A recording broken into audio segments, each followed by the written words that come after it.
Hi hello வணக்கம். நம்ம இது ஃப்ரம் சாஷா கலெக்ஷன்ஸ் பெருநேக்கு மலையம் கோயம்புத்தூர். இன்னைக்கு பார்க்க போகிற கலெக்ஷன் கேர்ள்ஸில் ரம்ஜான் கலெக்ஷன்ஸ்க்கு வந்து நியூ ஐட்டம்ஸில் பார்க்கலாம். இது உங்களுக்கு வந்து ஒரு பிளாசோ செட்டு. இங்கே கட்டு மாதிரி வரும் இந்த டாப்பில். பேண்ட் வந்து பிளாசோ பண்ணிட்டேன். இது ஷால். நெக்ஸ்ட் பார்க்க போகிற கலெக்ஷன் இந்த ஃப்ராக் ஐட்டம். இதுக்குள்ளே ஸ்லீவ் இருக்கும், வேணா அட்டாச் பண்ணிக்கலாம். நெக்ஸ்ட் பார்க்க போகிற ட்ரெஸ்ஸு ஓவர் கோட் மாடல். இது கோட் உங்களுக்கு, இது வந்து ஃபுல் ஃப்ராக்.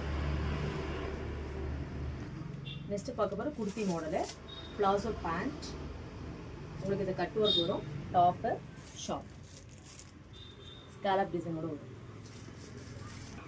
நெக்ஸ்ட் பார்க்க போகிறது ஒரு lehenga model, blouse skirt short. இதுக்கும் ஸ்லீவ் உள்ளே இருக்கும், அட்டாச் பண்ணுங்கள். இன்றைக்கி பார்த்த கலெக்ஷன்ஸில் உங்களுக்கு ஏதாவது டவுட் இருந்துச்சுன்னா வாட்ஸ்அப் பண்ணுங்கள். இந்த வீடியோ பிடிச்சதா லைக் பண்ணுங்கள், ஷேர் பண்ணுங்கள், சப்ஸ்கிரைப் பண்ணுங்கள், சப்போர்ட் பண்ணுங்கள். தேங்க்யூ ஃபார் வாட்சிங். பாய்.